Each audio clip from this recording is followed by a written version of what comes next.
Alright, here I am back in the shop again.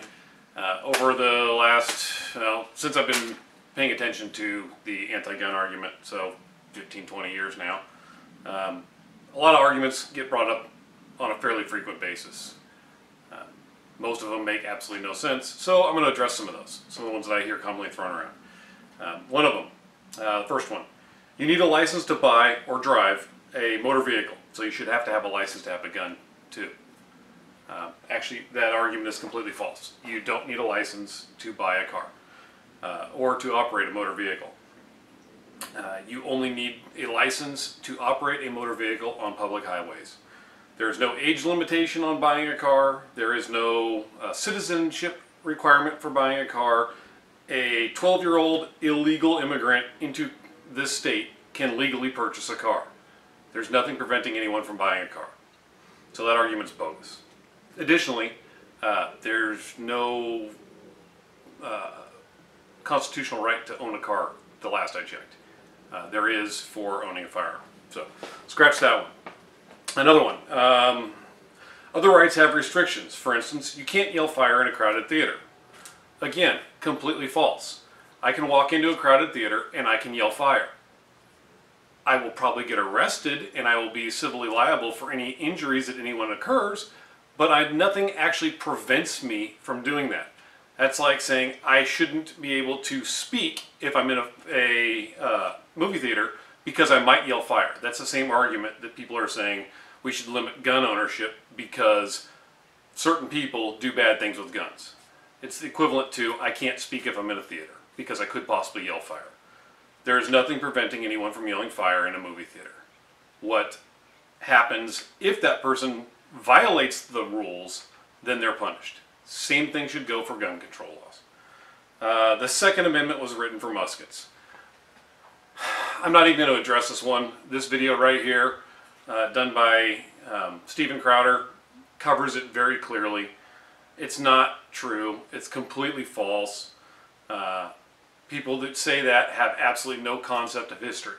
So, scratch that one. I'm not even going to get into it. You don't need a gun for self-defense. That's what cops are for.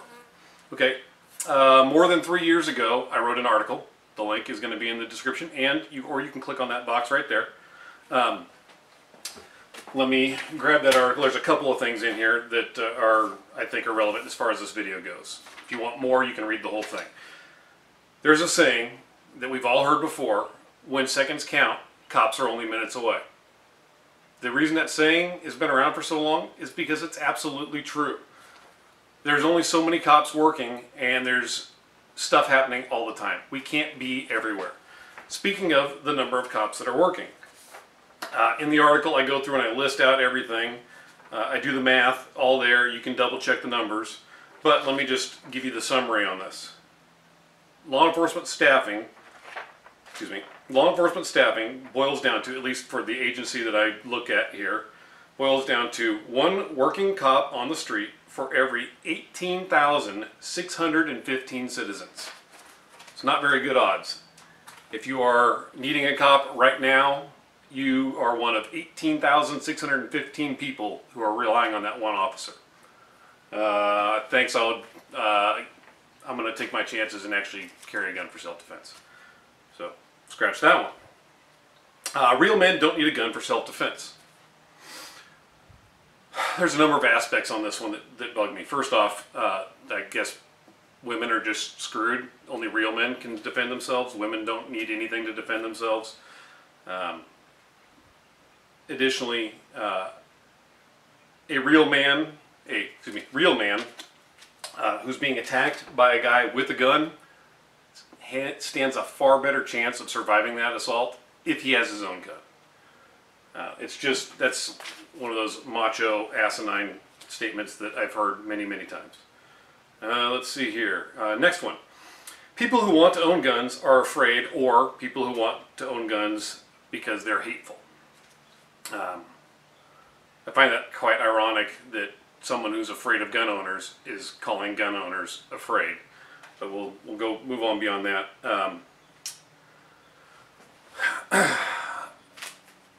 Schools, public buildings, most of our homes, we've got fire extinguishers. everywhere we go. It's not because we're afraid of fire, it's because we realize that there is a possibility that a fire could break out and we are prepared to deal with the fire. Same thing with seatbelts. When we drive our cars, we wear seatbelts. It's not because we expect to go out and get in a crash or because we're afraid of getting in a crash. You wear that seatbelt on the off chance that you get in an accident, knowing that accidents do happen. Same thing with guns. I carry a gun everywhere I go, not because I'm afraid or because I hate people. I carry a gun knowing there are bad people out there who do bad things. And I need to be prepared in case that happens while I'm present. That is the whole point of gun ownership. That's why I carry a gun. I shouldn't say that's the whole point of gun ownership. There's lots of other points. There's reasons for the Second Amendment. That is one of many. All right, here's the one we all hear all the time. No one wants to take your guns. We only want you to register them. First off, what does registering my guns have anything to do with keeping anyone safe?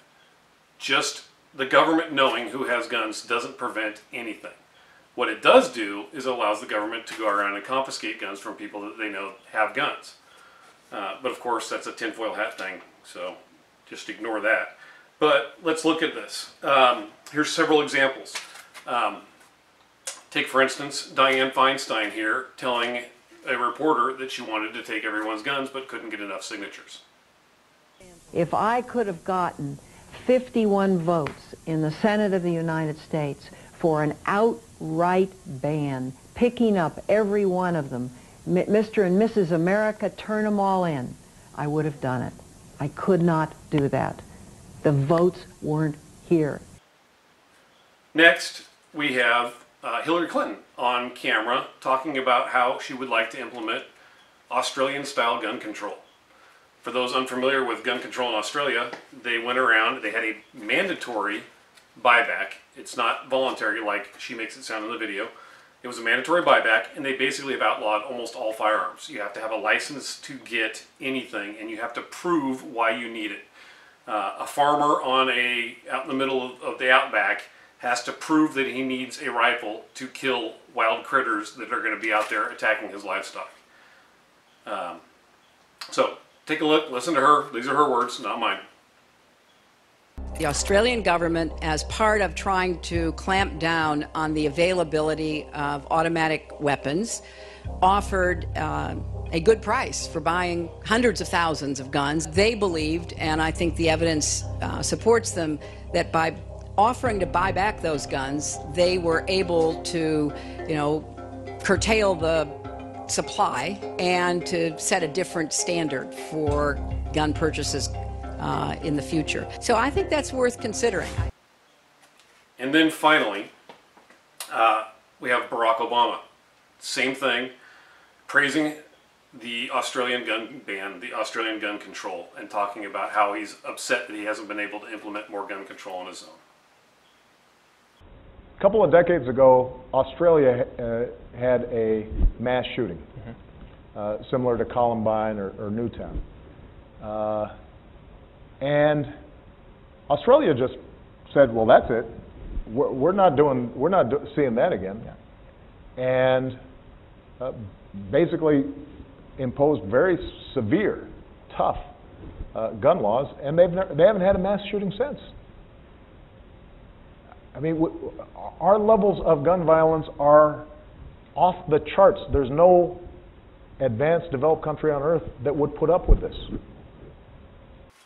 There's 3 anti-gun politicians that we all know who are all telling you that they want to take away your firearms. Beyond that, look at there was recently a college professor, don't recall the college, you can look him up. Here's his tweet, his Facebook post, right here. Not only does he want to take everyone's guns away, but he wants to arm himself and other people and storm the NRA headquarters and kill everyone there. So, when you tell me that nobody wants to take my guns, sorry, but the evidence is abundantly clear that there are plenty of people who want to take my guns. Let's see here. Okay, here we go. Less lethal devices are more than adequate for self-defense. First of all, if less lethal devices were all that awesome, why would cops carry guns? if a less lethal device is everything that you could possibly need for self-defense, there would be no need for cops to carry firearms. Having used pepper spray, 40 millimeter, taser, a baton, I can tell you, oh, and hands and fists, I can tell you that less lethal devices are not all that they're cracked up to be. Sometimes they work, sometimes they don't. It depends on the suspect, the officer, the battery, whether the charge works properly, depending on all kinds of things. So, less lethal devices are not the be-all, end-all of self-defense. That argument's bogus. If you don't believe me, watch this video right here. If you click on that link right there, it will go to the video. It's a video produced by police1.com in which they used a taser on police recruits and had them try and put rounds on target with a gun while they were being tased. Not everyone was successful. Some people were very successful. That demonstrates why less lethal devices are not the be-all, end-all. Oh, here we go. No one needs an AR-15. Besides the fact that the Second Amendment isn't about needs, I've already addressed this. I did a whole video on it. Boom, you can click that right there, and it will take you to the video. I discuss all the reasons why I need an AR-15, and that's just mine. Anybody out there may have other reasons. Next one. No one needs more than 10 rounds in their gun, or 7 rounds, or 6 rounds, or whatever the magic number that the politician comes up with. Again, right there, I did a video addressing this point as well. These politicians that are talking about round limits on, artificial round limits on guns don't have a clue what they're talking about. They're not self-defense experts. They're not firearms experts. They've never been in a gunfight. They don't have a clue. If you really need to, you can watch that video that I linked to there, and I'll discuss it in much more depth. So, that's it. If you have any other commonly thrown out reasons why anti-gunners are trying to take away our guns, things that they're using to justify more gun control, feel free to add them in the comments. If you have anything to say directly to me, feel free to add them in the comments. I try and check the comments as often as possible, and I try to respond when I can. Thanks. If you like it, subscribe, share,